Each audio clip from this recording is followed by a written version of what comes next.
Hello friends, मैं राघव वशिष्ठ आप सबका लो जंक्शन की ऑनलाइन क्लास में हार्दिक स्वागत और अभिनंदन करता हूं। आज की क्लास के अंदर अपन डिस्कस करने वाले हैं गाइस, उस टॉपिक का नाम है fundamental rights and state. Fundamental rights जो कि अपने संविधान के पार्ट थर्ड का हिस्सा है, जो कि अपन ने यूनाइटेड स्टेट से लिया है, और इसके खूब सारे कॉन्सेप्चुअल एरियाज हैं जो इस क्लास में मैं कवर करूंगा, जिससे आपके जितने भी डाउट्स फंडामेंटल राइट्स के को लेकर के हैं वो दूर होने वाले हैं गाइस। और उसी के साथ में आपको जो राज्य की परिभाषा जो है संविधान के अंदर, स्टेट की जो परिभाषा है, वो भी मैं आपको डिटेल में बताऊंगा। तो फंडामेंटल राइट्स के बारे में जो कॉन्स्टिट्यूशनल प्रोविजंस हैं उनको अपन डिस्कस करें उससे पहले अपन को फंडामेंटल राइट का हिस्टोरिकल बैकग्राउंड पता होना चाहिए कि ये फंडामेंटल राइट जो है ये कहाँ से इसका उद्गम, ये कहाँ से फंडामेंटल राइट्स कॉन्सेप्ट आया। तो गाइज इन ईयर ऑफ 1215 सन के अंदर इंग्लैंड के अंदर एक राजा था, किंग जॉन। तो उस राजा के सामने वहां के जो नागरिक थे इंग्लैंड के, उन्होंने एजिटेशन करा। उन्होंने कहा कि कुछ हमारे जो राइट्स हैं उनको आप सिक्योर करो। उन्होंने राजा से डिमांड करी कि हमारे जो जीवन जीने के जो कुछ महत्वपूर्ण जो अधिकार हैं, आप उनकी सिक्योरिटी, उनकी श्योरिटी जो है आप हमें दो। तो बदले में राजा जी ने क्या करा, एक ड्राफ्ट तैयार करा, और वो जो ड्राफ्ट था वो पूरी दुनिया का सबसे पहला ड्राफ्ट था फंडामेंटल राइट्स के ऊपर, जिसके अंदर लोगों के कुछ जो राइट्स जो थे सिटीजन्स के, वहां इंग्लैंड के जो सिटीजन्स थे उनके कुछ राइट्स जो थे वो उस ड्राफ्ट के अंदर लिखे गए। और उस ड्राफ्ट को गाइस कहते हैं मैग्ना कार्टा। तो Magna Carta was the first written document on a fundamental rights. तो उसके बाद में इंग्लैंड के अंदर 1689 के अंदर जो है बिल ऑफ राइट्स आया। फिर यूनाइटेड स्टेट के अंदर यूएस डिक्लेरेशन ऑफ इंडिपेंडेंस जो था वो आया, और उसका जो कॉन्स्टिट्यूशन था उसके अंदर फंडामेंटल राइट को कॉन्स्टिट्यूशनल दर्जा दे दिया गया। तो गाइज यूनाइटेड स्टेट जो है, यूएसए जो है गाइज, ये जो it was this United state जो है दुनिया का पहला जो देश था जिसने फंडामेंटल राइट्स को कॉन्स्टिट्यूशनल प्रोविजंस दिया। फंडामेंटल राइट्स को उन्होंने अपने देश के संविधान का हिस्सा बनाया। तो United State is the first country who has given the fundamental rights to the fundamental rights as a constitutional status. ठीक है। उसके बाद में गाइस 1789 के अंदर जो है फ्रेंच के लोगों के अंदर के लोगों के भी कुछ राइट्स जो है सिक्योर करे गए थे। फिर जब 1948 जो हुआ, तो 1948 के अंदर गाइस यूनाइटेड नेशन ने एक universal declaration of human rights, एक डिक्लेरेशन आई जिसके अंदर बहुत सारे जो मानवीय अधिकार थे उनको आर्टिकल वाइज ड्राफ्ट किया गया। और फाइनली जब इंडिया आजाद हुआ और जब भारत के संविधान का अडॉप्शन हुआ 26 जनवरी 1950 को जब इन्फोर्स हुआ, तो पार्ट थर्ड के अंदर जो है फंडामेंटल राइट्स को जो है कॉन्स्टिट्यूशनल स्टेटस दे दिया गया। अब गाइज यहाँ पे एक क्वेश्चन आता है कि जो फंडामेंटल राइट्स जो हैं वो किस कंट्री से लिए गए हैं। तो मैंने आपको बताया अभी थोड़ी देर पहले कि यूनाइटेड स्टेट जो है वो पहला कंट्री था जिसने फंडामेंटल राइट्स को जो है एक कॉन्स्टिट्यूशनल स्टेटस दिया। तो अपन अपने जो फ्रेमर्स थे कॉन्स्टिट्यूशन के, जो निर्माता थे, उन्होंने यूनाइटेड स्टेट के कॉन्स्टिट्यूशन से इस फंडामेंटल राइट्स को उठाया और उसको पार्ट थर्ड के रूप में अपने भारतीय संविधान का हिस्सा बना लिया गया। तो गाइज आपको ये पता होना चाहिए कि जो फंडामेंटल राइट है उसकी हिस्ट्री क्या है। तो आपको अगर कोई पूछे कि इसकी हिस्ट्री क्या है, तो आपको मैग्ना कार्टा से स्टार्ट करना है। और ये जो संविधान का जो जब लागू हुआ था 26 जनवरी को, वहां तक इसकी पूरी हिस्टोरिकल बैकग्राउंड आपको पता होना चाहिए कि मैग्ना कार्टा क्या है, ये किस कंट्री के अंदर किस देश के लोगों के राइट्स को सिक्योर किया गया था। और फिर आपको यूनाइटेड स्टेट का एग्जांपल देना है कि ये दुनिया का सबसे पहला देश था जिसने फंडामेंटल राइट्स को जो है कॉन्स्टिट्यूशनल स्टेटस दिया। अब गाइज अपन आगे बढ़ते हैं कि इस फंडामेंटल राइट्स के ऊपर जो है सुप्रीम कोर्ट की क्या व्याख्या रही है, सुप्रीम कोर्ट का जो ओपिनियन है मूलभूत अधिकारों को लेकर के क्या है। तो गाइज एक केस आता है Maneka Gandhi versus union of India. इसके अंदर जो सुप्रीम कोर्ट के ऑनरेबल जज थे पीएन भगवती, उन्होंने कहा था कि ये जो फंडामेंटल राइट्स हैं ये आज चूंकि ये संविधान का हिस्सा है इसलिए यहाँ के देश के नागरिकों को नहीं मिले हैं। इनकी जो हिस्ट्री है वो बहुत पुरानी है। देश जो वैदिक काल के अंदर भी लोगों के जो राइट्स थे वो भी सिक्योर थे। वहां के राजा जो वैदिक काल के अंदर जो भी सिस्टम रहा होगा, वहां के जो जो रूलिंग करने वाली जो अथॉरिटी थी उन्होंने भी अपने नागरिकों के अधिकारों को के लिए लड़ाई अधिकारों की उन्होंने सुरक्षा प्रदान करी है।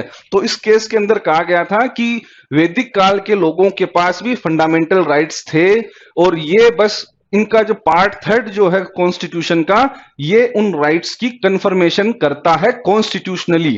यानी अब ये संवैधानिक दर्जा दे दिया गया तो ये एक नागरिकों को एक सुनिश्चित कर दिया गया कि ये आपके अब राइट्स हैं, इनको कोई भी ताकत इनको हटा नहीं सकती। तो गाइज इस मेनका गांधी के केस के अंदर जो पीएन भगवती का जो ओपिनियन था वो थोड़ा अच्छा ओपिनियन था जो मैंने आपके साथ शेयर करा है। फिर आता है M Nagaraja versus union of India का केस। इस केस के अंदर ऑनरेबल सुप्रीम कोर्ट ने कहा कि ये जो फंडामेंटल राइट्स हैं गाइज, ये जो फंडामेंटल राइट्स हैं ये कोई स्टेट के द्वारा नागरिकों को गिफ्ट नहीं है, ये कोई दान में दी हुई कोई चीज नहीं है। ये एक्चुअली नेगेटिविटी, ये नेगेटिव इम्पैक्ट है गवर्नमेंट के ऊपर। ये जो फंडामेंटल राइट्स हैं ये जो सरकार की जो पावर्स हैं उनको उनके ऊपर कंट्रोल लगाती है कि कुछ जो एरियाज हैं वो सरकार की जो कंट्रोलिंग पावर है उसकी एम्बिट से बाहर है। ये रिमाइंडर है गवर्नमेंट को कि आप कुछ भी करो लेकिन आप इस देश की जनता के जो मूलभूत अधिकार हैं, फंडामेंटल राइट्स हैं, उनका आप हनन नहीं कर सकते। तो एम नागाराजा के केस की भी जो ओपिनियन थी वो मैंने आपको बताई है और आपको बड़ी इंटरेस्टिंग इसकी ओपिनियन है कि ये गिफ्ट नहीं है सरकार के द्वारा देश के नागरिकों के लिए। ये जो है सरकार के ऊपर ही कंट्रोल लगाते हैं कि आपकी जो पावर है कंट्रोलिंग पावर, उसके ऊपर कुछ उसके अंदर भी कुछ एरिया जैसे हैं जो आपकी कंट्रोलिंग पावर के बाहर आते हैं। तो ये M Nagaraja versus union of India का केस था। अब गाइज आगे अपन बात करते हैं सस्पेंशन ऑफ फंडामेंटल राइट्स। एक क्वेश्चन आता है कि दिमाग में आपके आएगा कि क्या ये जो फंडामेंटल राइट्स जो हैं ये क्या कभी सस्पेंड भी किए जा सकते हैं क्या? तो गाइस कुछ ऐसी सिचुएशन होती है जैसे इमरजेंसी का जो प्रोविजन है, तो कुछ इमरजेंशियल सिचुएशंस के अंदर ये जो फंडामेंटल राइट्स हैं, मूलभूत अधिकार हैं, ये सस्पेंड हो जाते हैं।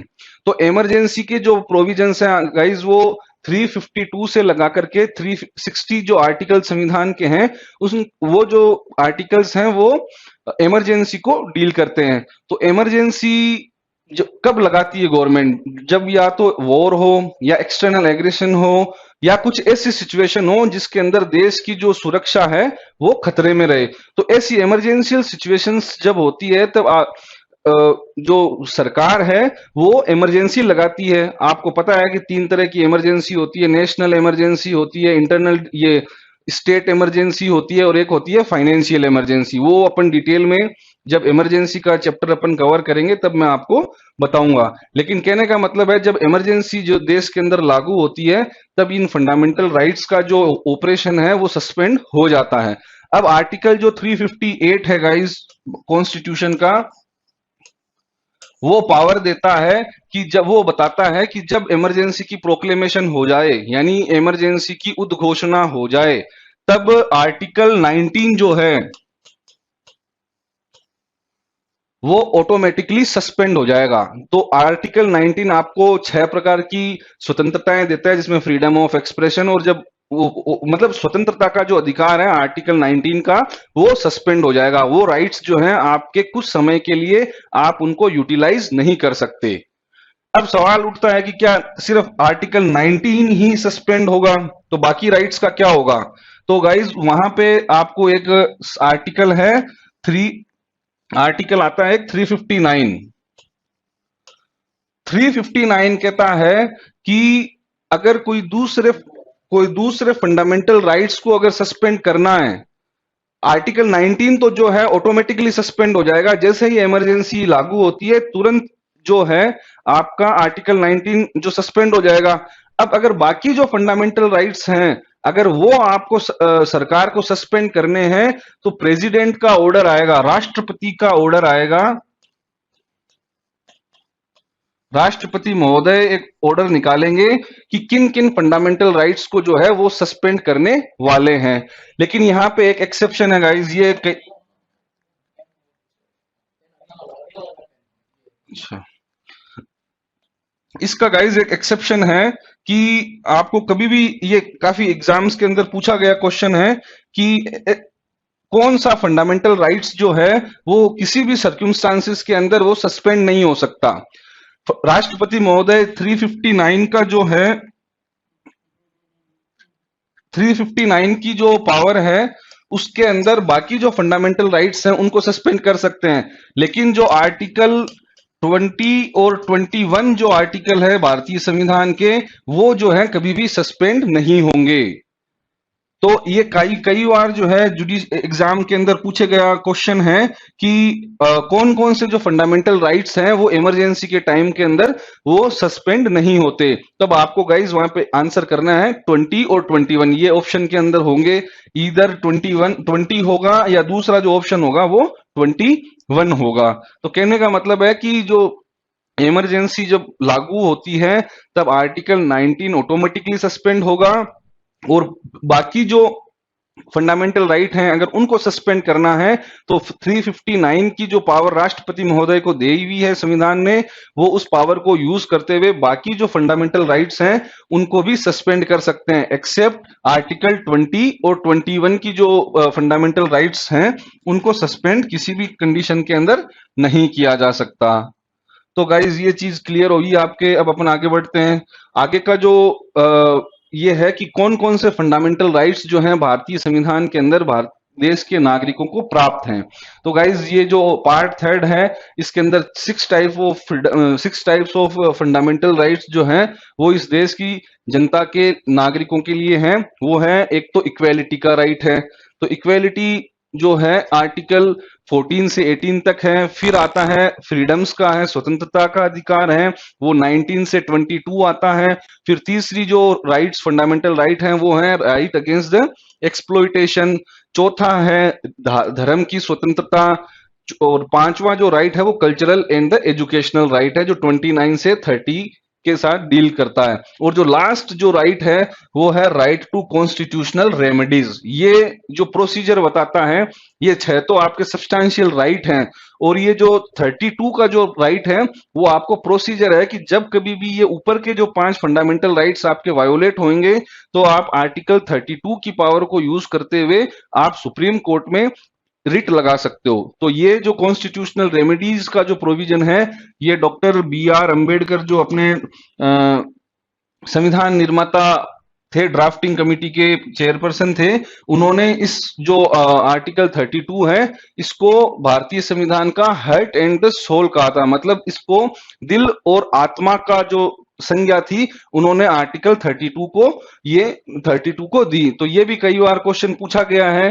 कि कौन सा भारतीय संविधान का कौन सा आर्टिकल है जिसको हार्ट और सोल कहा जाता है। तो वहां पे आपको आर्टिकल 32 वहां के ऑप्शन में होगा, आपको उसके टिक करना है। और ये जो स्टेटमेंट है ये किन्होंने दिया, तो वहां पे बाबा साहब भीमराव अंबेडकर जो थे उन्होंने इस आर्टिकल को, ये संज्ञा जो थी हार्ट एंड सोल की, ये उन्होंने दी थी। तो ये भी बहुत कई बार एग्जाम के अंदर पूछा हुआ क्वेश्चन है। जो जुडिशियल सर्विसेज के एग्जाम हुए हैं कई बार आपको ये क्वेश्चन जो है पेपर के अंदर मिल जाएगा। जब आप प्रीवियस ईयर के क्वेश्चन पेपर आप देखोगे तब आपको ये जो क्वेश्चन है ये कई बार पूछा गया क्वेश्चन है। अब आता है क्वेश्चन कि भाई अब इतने फंडामेंटल राइट्स हैं, 5 तरह के 6 तरह के जो फंडामेंटल राइट्स हैं भारत के संविधान में भारत के नागरिकों को प्राप्त हैं। तो ये जो फंडामेंटल राइट है ये भारत के नागरिक किन के अगेंस्ट में इन्फोर्स करेंगे? ये ड्यूटी फंडामेंटल राइट्स को प्रोटेक्शन देने की जो है किसकी जिम्मेदारी है? ये क्या एक प्राइवेट पर्सन की जिम्मेदारी है कि वो किसी दूसरे के फंडामेंटल राइट्स को सिक्योर करे, या ये स्टेट जो सरकार है ये उसकी जिम्मेदारी है? तो गाइस जो आर्टिकल 12 है वो एक स्टेट की स्टेट जो जो सरकार है, राज्य है, उसको परिभाषित करता है। तो ये जो फंडामेंटल राइट है गाइस, ये आप सिर्फ और सिर्फ स्टेट के अगेंस्ट में ही इन्फोर्स कर सकते हो। जो राज्य है उनके अगेंस्ट में ही ये अवेलेबल है। आप किसी इंडिविजुअल के अगेंस्ट में जो आर्टिकल 32 और 226 की जो रिट की आपको राइट जो दिया हुआ है वो आप यूटिलाइज नहीं कर सकते। तो ये क्वेश्चन बनता है गाइस कि ये जो फंडामेंटल राइट है ये किन के अगेंस्ट में इन्फोर्सिबल है? तो ये भी क्वेश्चन कई बार एग्जाम के अंदर पूछा गया है, तो आपको वहां पे उसका आंसर करना है, these fundamental rights are enforceable against the state. तो ये बताना जरूरी है। तो इसी चूंकि ये स्टेट के अगेंस्ट में इन्फोर्सिबल है, तो जो आर्टिकल जो 12 है ये स्टेट को परिभाषित करता है, राज्य को परिभाषित करता है कि भाई राज्य के अंदर कौन कौन आएंगे, कौन कौन सी अथॉरिटीज हैं जिनके अगेंस्ट में आप जो है फंडामेंटल राइट्स को इन्फोर्स करोगे। तो आर्टिकल, अच्छा एक क्वेश्चन आता है कि स्टेट जो है वो कौन से आर्टिकल के अंदर डिफाइन है? तो आपको ये आर्टिकल याद रखना पड़ेगा कि जो स्टेट है वो आर्टिकल 12 के अंदर डिफाइन है।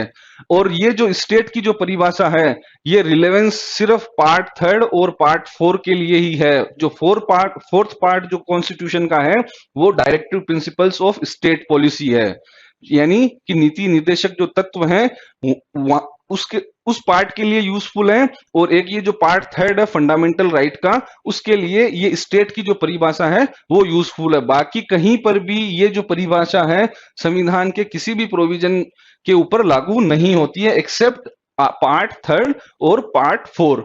तो गाइज अब इसके अंदर मैं आपको बताता हूं कौन कौन से जो अथॉरिटीज हैं वो स्टेट की परिभाषा के अंदर आते हैं। पहला तो हो गया गवर्नमेंट एंड पार्लियामेंट, यानी सेंट्रल गवर्नमेंट जो है, केंद्र सरकार जो है,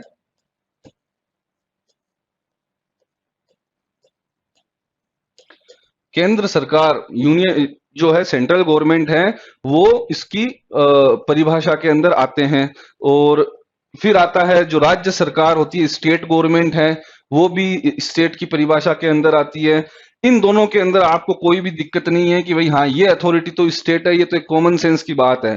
दिक्कत कहाँ आती है? दिक्कत आती है ये जो थर्ड और जो फोर्थ पॉइंट है उनको समझने में आपको थोड़ी सी दिक्कत आएगी। ये थोड़ा कॉन्सेप्चुअल एरिया है जिसको मैं पूरी डिटेल में आप अभी डिस्कस करूंगा। आपके जितने भी थॉट जो भी डाउट्स हैं वो मैं एकदम पूरे क्लियर करने वाला हूँ गाइस। तो आप थोड़ा सा अटेंटिव होके इस वीडियो को सुनिएगा ताकि आपके सारे जो भी डाउट्स हैं आर्टिकल 12 को लेकर के वो क्लियर हो जाएंगे।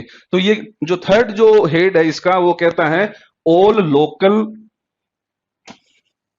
local and other authorities within territory of India।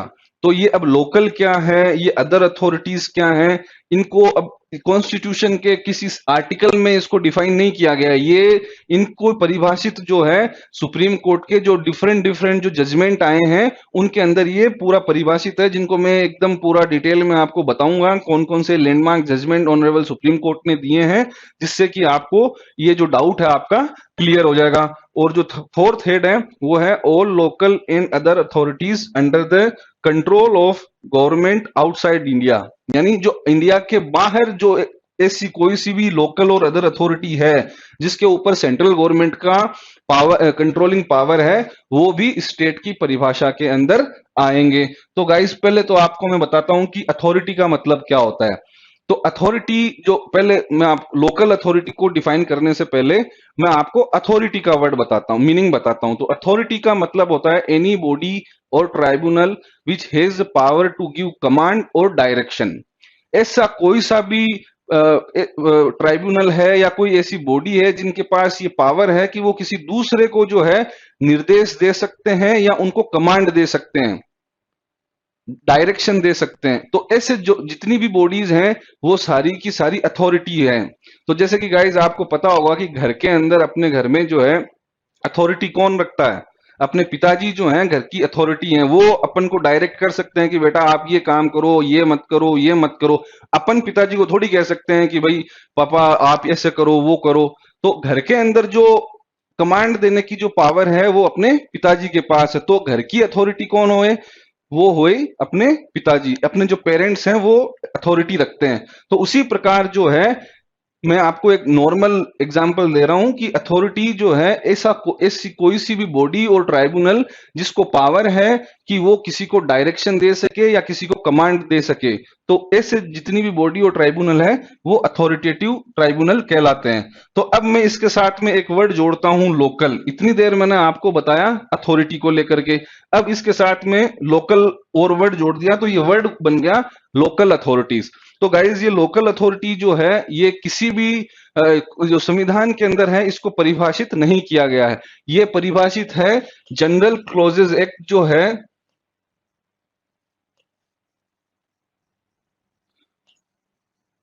Close act के सेक्शन 3 के सब क्लोज 31 की जो के अंदर जो है लोकल अथॉरिटी को डिफाइन किया गया है। और उसमें ये कहा गया है कि जितने भी ये डिस्ट्रिक्ट बोर्ड हो गए, डिस्ट्रिक्ट बोर्ड, ये म्युनिसिपल कॉरपोरेशन या जैसे कि नगर पालिका, म्युनिसिपैलिटी या डिस्ट्रिक्ट बोर्ड जो है वो इस लोकल अथॉरिटी की एम्बिट के अंदर आते हैं। तो कहने का मतलब है कि जितनी भी लोकल सेल्फ गवर्निंग बॉडीज हैं, जैसे पंचायत हो गई, नगर पालिका हो गई, नगर निगम हो गई, जितनी भी ये लोकल सेल्फ गवर्निंग बॉडीज हैं वो सारी की सारी लोकल अथॉरिटी की हेड के अंदर आते हैं।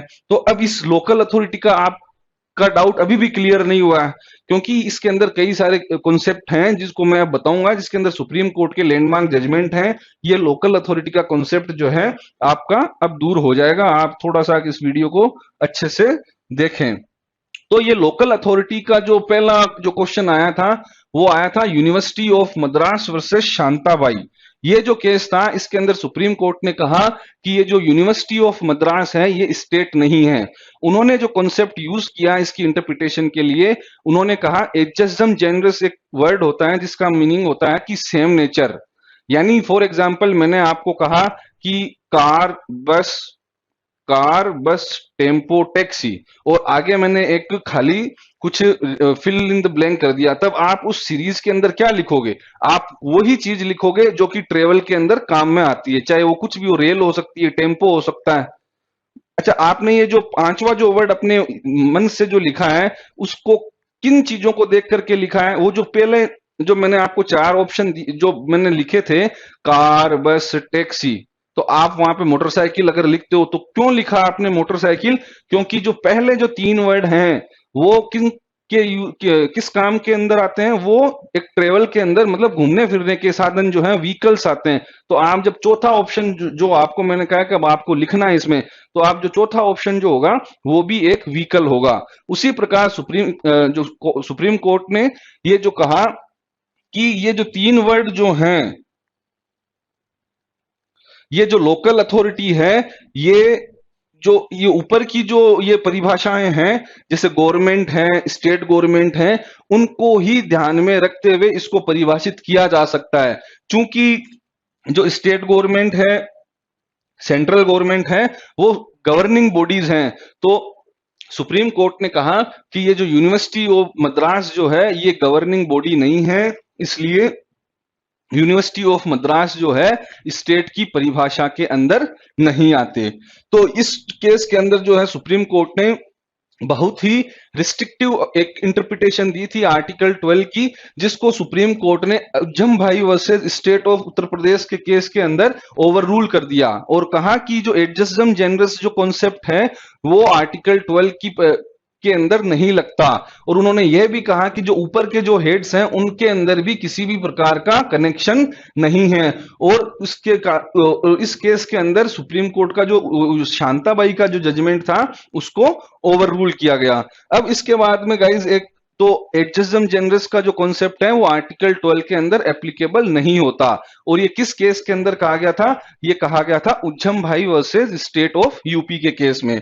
अब आगे एक केस आता है Rajasthan electricity board versus Mohanlal का।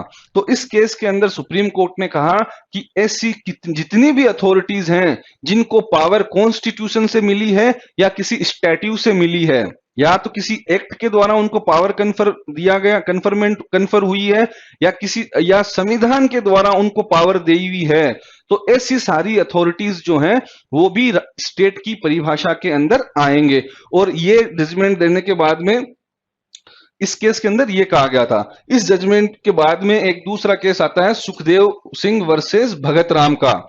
तो सुखदेव सिंह वर्सेस ये जो Mohanlal versus Rajasthan electricity board का जो केस था, उसमें जो सुप्रीम कोर्ट ने कहा कि ऐसी सारी बॉडीज जिनके ऊपर किसी स्टैट्यू के द्वारा या संविधान के द्वारा पावर प्रदान करी हुई है, वो सब बॉडीज जो हैं वो स्टेट की परिभाषा में आएंगे। तो उस केस की जो जजमेंट रीजनिंग थी उसको फॉलो करते हुए सुप्रीम कोर्ट ने कहा कि ONGC, LIC, industrial financial corporations जो हैं ये भी स्टेट की परिभाषा के अंदर आएंगे, क्योंकि ओएनजीसी, एलआईसी इनका अपना एक एक्ट है जो कि पार्लियामेंट से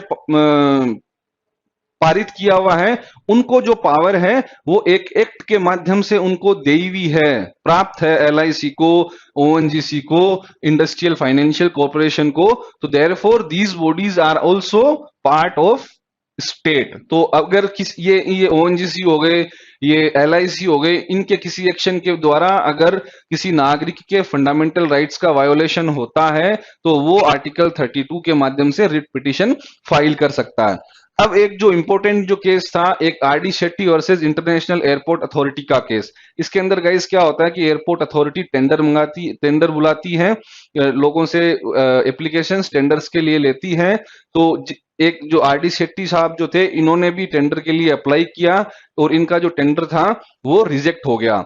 तो और एक ऐसे व्यक्ति को वो टेंडर मिला जो उसकी क्वालिफिकेशन को फुलफिल नहीं करता था।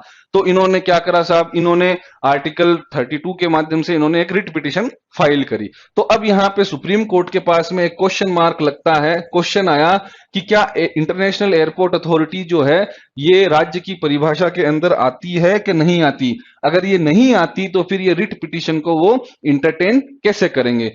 तो गाइज ये जो एयरपोर्ट अथॉरिटी के जो पावर जो कन्फर्मेंट जो है वो एक्ट के माध्यम से हुआ है, जिसका नाम है एयरपोर्ट अथॉरिटी एक्ट। और ये जो एयरपोर्ट अथॉरिटी का जो एक्ट है ये पार्लियामेंट से पारित है। तो इनको जो पावर है जो है वो पावर जो है सेंट्रल गवर्नमेंट, ये पार्लियामेंट से मिली है। और इसके अलावा ये जो पब्लिक फंक्शन भी परफॉर्म कर रही है कि भाई ये लोगों को ये एक इंस्ट्रूमेंटेलिटी है, इंस्ट्रूमेंटेलिटी समझा जा सकता है स्टेट के लिए। यानी ऐसी कोई सी भी बॉडी जो कोई एक पब्लिक फंक्शन परफॉर्म कर रही है, अगर वो बॉडी वो फंक्शन नहीं करती तो वो फंक्शन सरकार को करना पड़ता। तो ऐसी सारी बॉडीज जो हैं वो भी स्टेट की परिभाषा के अंदर आएंगे और उनको गवर्नमेंट की एक इंस्ट्रूमेंट मान लिया जाएगा। तो अगर एयरपोर्ट अथॉरिटी का काम यही है कि वो लोगों की एक पब्लिक ड्यूटी कर रही है, उनको हवाई जहाज की जो यात्रा है उसको रेगुलेट करती है। तो अगर एयरपोर्ट अथॉरिटी वो काम नहीं कर रही होती तो वो काम जो है इस देश की सरकार को करना पड़ता। तो उन्होंने ये भी इस केस के अंदर कहा गया कि अगर कोई ऐसी बॉडी है और वो कोई पब्लिक फंक्शन परफॉर्म कर रही है, और अगर ऐसा फंक्शन कर रही है कि अगर वो काम वो बॉडी नहीं करती तो वो काम गवर्नमेंट को करना पड़ता, तो वो भी स्टेट की परिभाषा के अंदर आएंगी ऐसी बॉडीज। यानी कोई भी बॉडी जो है governmental kinds of function perform कर रही है, जो सरकार का काम है लेकिन वो बॉडी परफॉर्म कर रही है, तो वो भी स्टेट की परिभाषा के अंदर आएंगे। तो इस केस के अंदर ये बता दिया गया था कि एयरपोर्ट अथॉरिटी जो है इंडिया वो स्टेट की परिभाषा के अंदर आती है। और ये क्वेश्चन भी कई बार आया हुआ है कि in which case Supreme Court held that the Indian airport international airport authority जो है पार्ट ऑफ स्टेट है। तो उसके अंदर ये जो है आरडी शेट्टी का जजमेंट आता है। अब गाइज एक बहुत ही लैंडमार्क जजमेंट आया हुआ है अजय हसिया वर्सेस खालिद मुजीब का।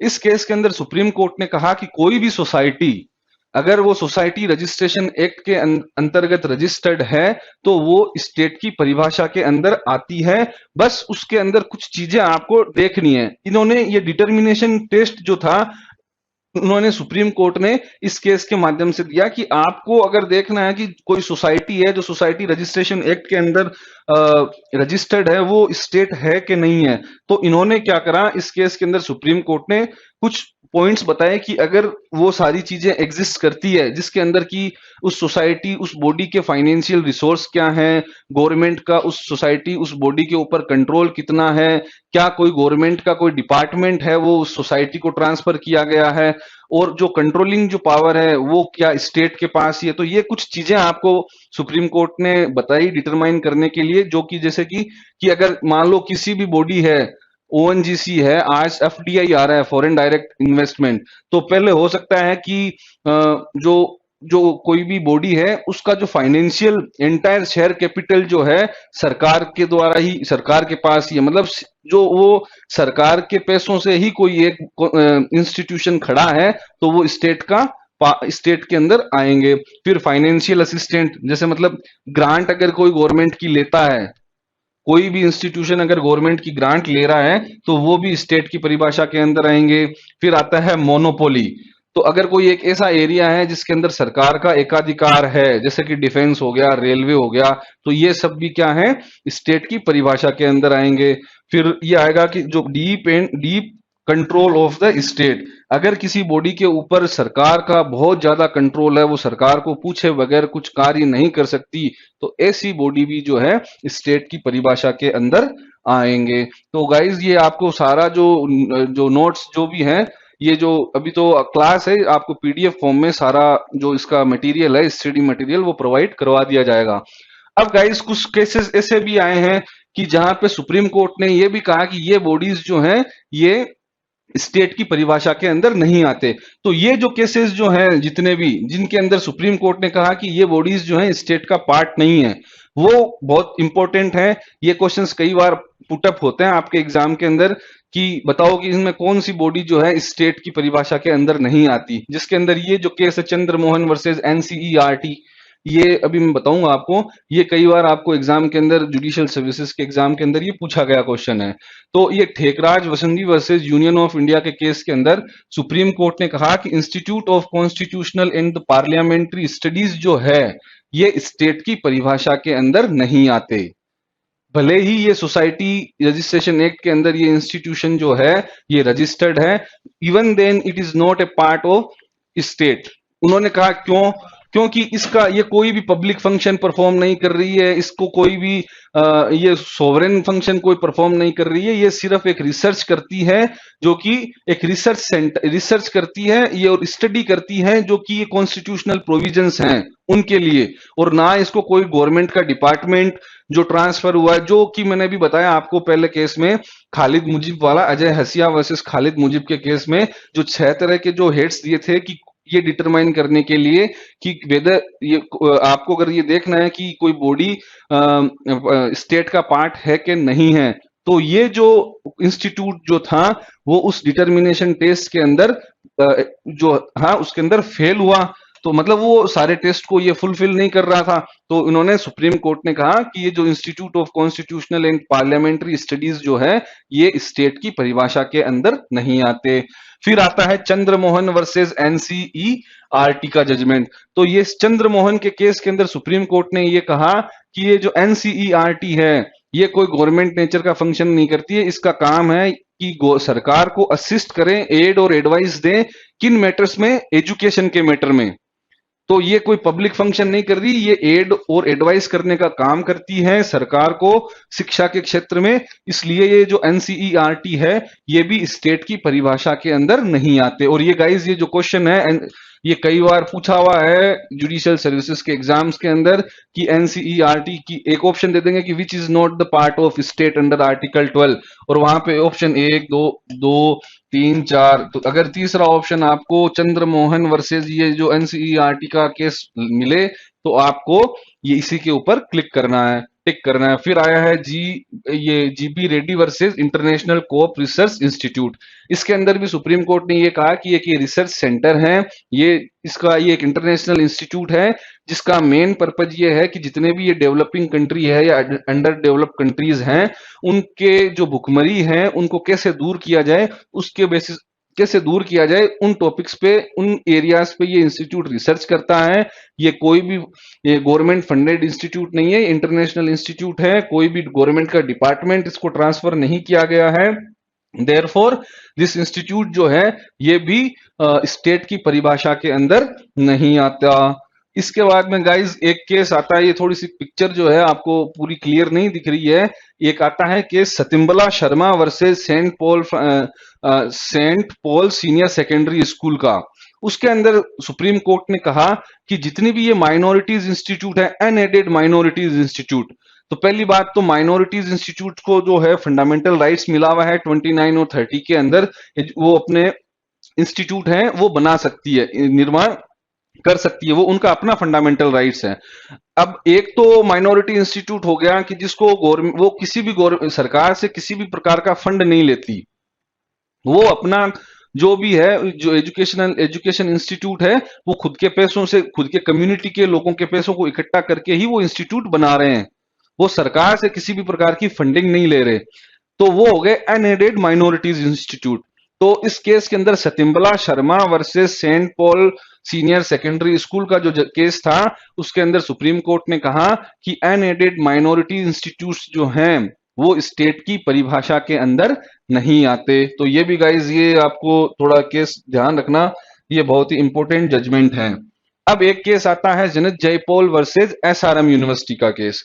तो जैसे आपको पहले मैंने बताया कि वो Shantabai versus state of Madras का जो केस था, फिर एक दूसरा केस आया था SRM university, SRM university versus union of India, जनित जयपॉल वर्सेस एसआरएम यूनिवर्सिटी का। तो इसके अंदर क्या हुआ कि एक वहां के एसआरएम यूनिवर्सिटी के एम्प्लॉई को ने एक रिट पिटीशन फाइल करी। तो क्वेश्चन आया कि ये जो प्राइवेट यूनिवर्सिटीज हैं, डीम्ड यूनिवर्सिटीज जो हैं, क्या ये राज्य स्टेट की परिभाषा के अंदर आते हैं कि नहीं आती। तो सुप्रीम कोर्ट ने कहा कि ये जो डीम्ड यूनिवर्सिटीज हैं, इनका स्टेब्लिशमेंट जो है यूजीसी एक्ट जो है, यूनिवर्सिटी ग्रांट कमीशन का जो एक्ट है, उसके अंतर्गत होती है, इनको डीम्ड यूनिवर्सिटी का दर्जा मिलता है। और ये भी ये यूजीसी जो है, ये पार्लियामेंट के द्वारा पारित है, और इन यूनिवर्सिटीज को इस यूजीसी एक्ट की जितनी भी कंडीशंस हैं उनको फॉलो करना पड़ेगा। तो इसका मतलब ये हुआ कि सरकार का इन यूनिवर्सिटीज के ऊपर कंट्रोल है। मैंने बताया ना वो अजय हसिया वाला केस, अगर सरकार का कंट्रोल चाहे वो डायरेक्ट फॉर्म में हो चाहे इनडायरेक्ट फॉर्म में हो, तो सुप्रीम कोर्ट ने कहा कि जब ये डीम्ड यूनिवर्सिटीज हैं, इनका कॉन्स्टिट्यूशन इस्टेब्लिशमेंट है वो यूजीसी एक्ट से गवर्न होता है, और यूजीसी एक्ट जो है सरकार के द्वारा पारित है, और इनको इन सारी कंडीशंस को फॉलो करना पड़ेगा। देयरफॉर द एसआरएम यूनिवर्सिटीज के केस के अंदर ये कह दिया कि देयरफॉर जितनी भी ये डीम्ड यूनिवर्सिटीज हैं, they all are the parts of state.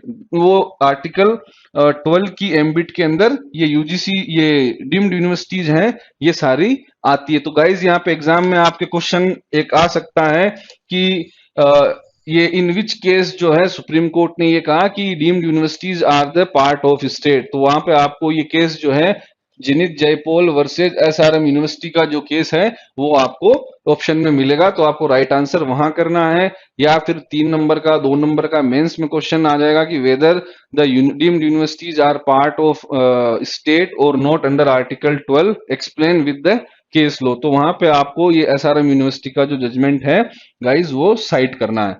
अब एक क्वेश्चन आता है कि क्या बोर्ड ऑफ क्रिकेट जो बीसीसीआई जो है, board of cricket control board of India, ये स्टेट की परिभाषा के अंदर जो बीसीसीआई है वो स्टेट है कि नहीं है।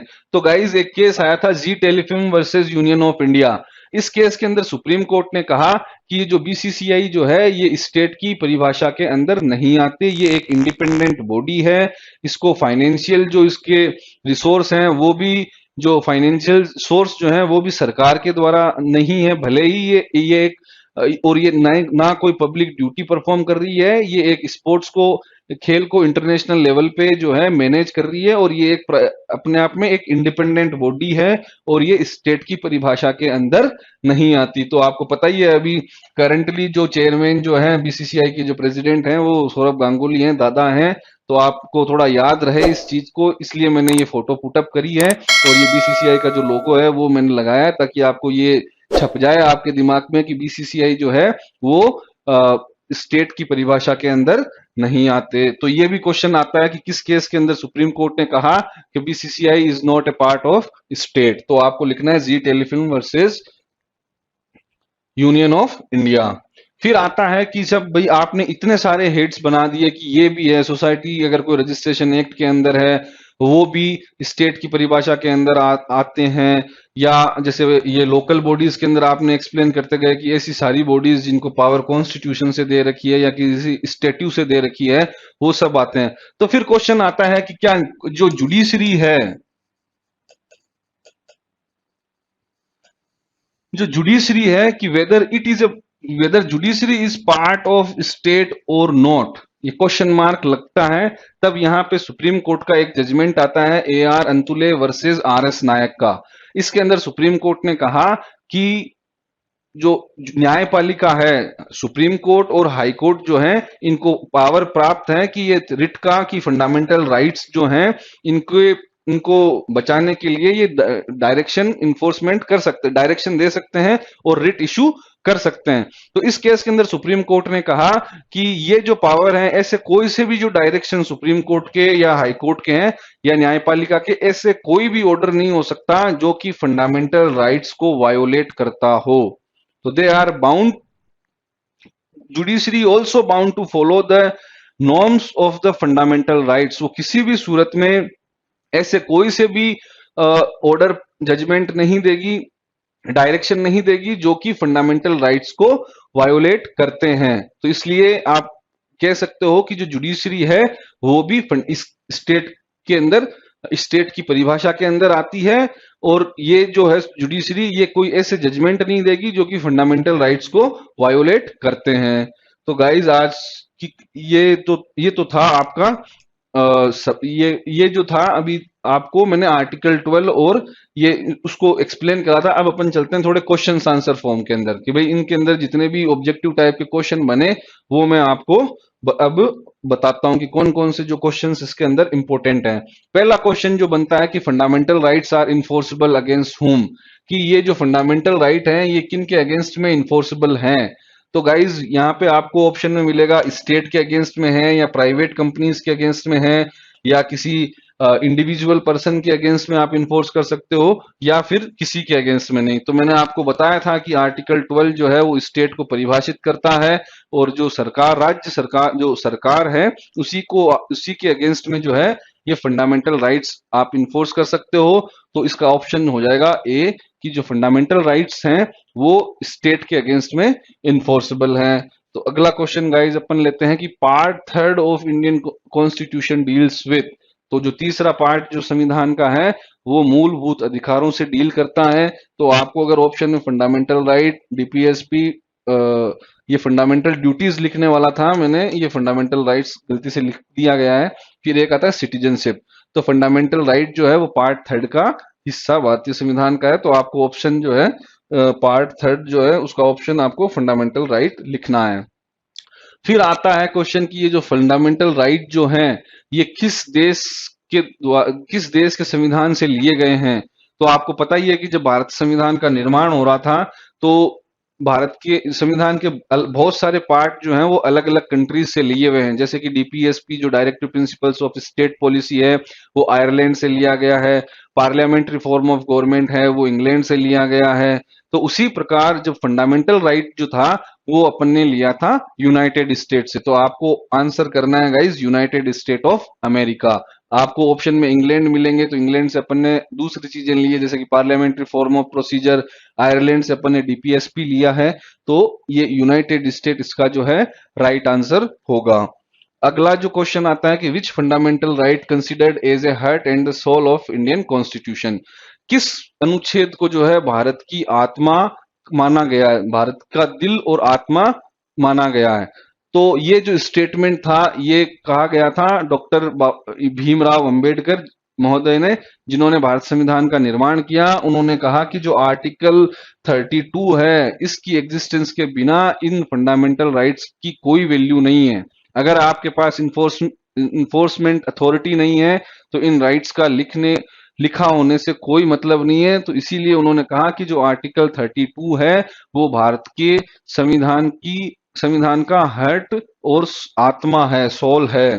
तो गाइज इसका आंसर होगा आर्टिकल 32 जो है वो भारतीय संविधान की जो है हार्ट एंड सोल है। और ये जो स्टेटमेंट था ये बाबा साहब भीमराव अंबेडकर का था।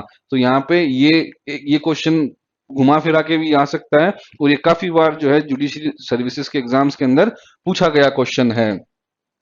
अगला जो क्वेश्चन है guys, under article 12 which of the following authority is not a state. तो मैंने आपको बताया ना कि आपको ऐसे क्वेश्चन मिल सकते हैं कि कौन सी अथॉरिटी है और कौन सी अथॉरिटी नहीं है। ज्यादा आपको क्वेश्चंस वही मिलेंगे कि बताओ कि इन चार ऑप्शंस में कौन सी अथॉरिटी स्टेट की परिभाषा के अंदर नहीं आती। तो वहां पे आपको पार्लियामेंट है, पार्लियामेंट बिल्कुल है। पहला जो आर्टिकल 12 का जो पहला हेड है वो ही पार्लियामेंट को बताता है। दूसरा state government, obviously state government जो है स्टेट की परिभाषा के अंदर आती है। और ये जो एनसीईआरटी जो है, मैंने भी बताया था ना,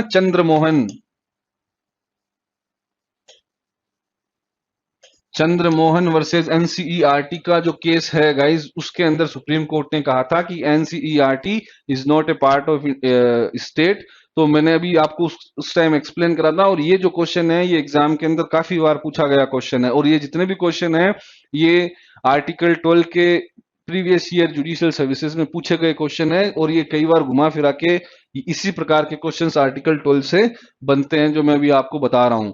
अगला जो केस क्वेश्चन है वो है कि in which case it was held by the Supreme Court that the BCCI is not a state. ये भी पूछा गया क्वेश्चन है। तो अभी मैंने बताया था थोड़ी देर पहले, जस्ट 5 मिनट पहले, उसका आंसर होगा Zee telefilm versus union of India. फिर अगला आता है कि term local authority has been defined under which act. तो ये जो लोकल अथॉरिटी जो है ये भारत के संविधान में परिभाषित नहीं की, इसकी कोई परिभाषा नहीं दी हुई है। इसको अगर आप इसकी परिभाषा अगर आपको जाननी है तो आपको जनरल क्लोजेज एक्ट जो है उसके अंदर आपको जाना पड़ेगा।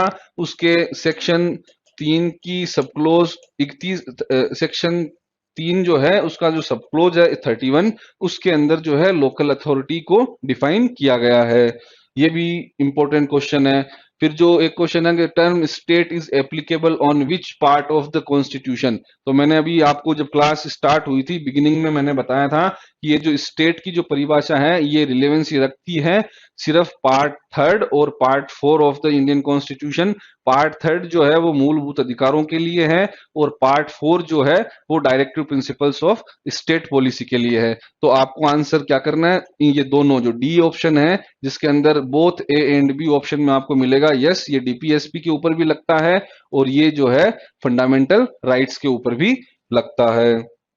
तो गाइज आपको आज का लेक्चर बढ़िया लगा हो तो हमारा यूट्यूब का ये जो लाइक और शेयर करिए इसको ज्यादा से ज्यादा। और हमारे इस चैनल को सब्सक्राइब करने का रीजन मैं आपको बता दूं, अभी कोरोना का काल है, आप कहीं भी बाहर जा नहीं सकते। इसलिए लॉ जंक्शन ने जिम्मा उठाया है कि आपकी जो पढ़ाई है वो किसी भी कंडीशन में उसके अंदर किसी भी प्रकार की कोई रुकावट नहीं आए।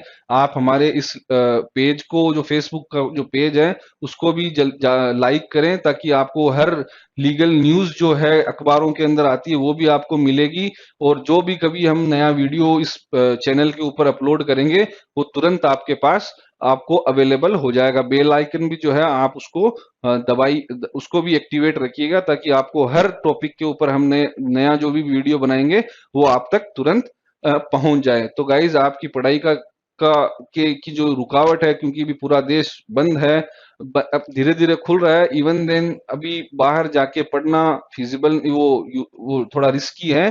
तो आप इस लो जंक्शन का जो चैनल है उसको सब्सक्राइब कर लें। आपकी सारी प्रॉब्लम्स जो है उनको दूर करने का जिम्मा लो जंक्शन ने उठाया है। Thank you very much guys for listening me. फिर मिलते हैं किसी और लीगल टॉपिक के ऊपर, तब तक के लिए आप मुझे इजाजत दें। Thank you guys, thank you so much.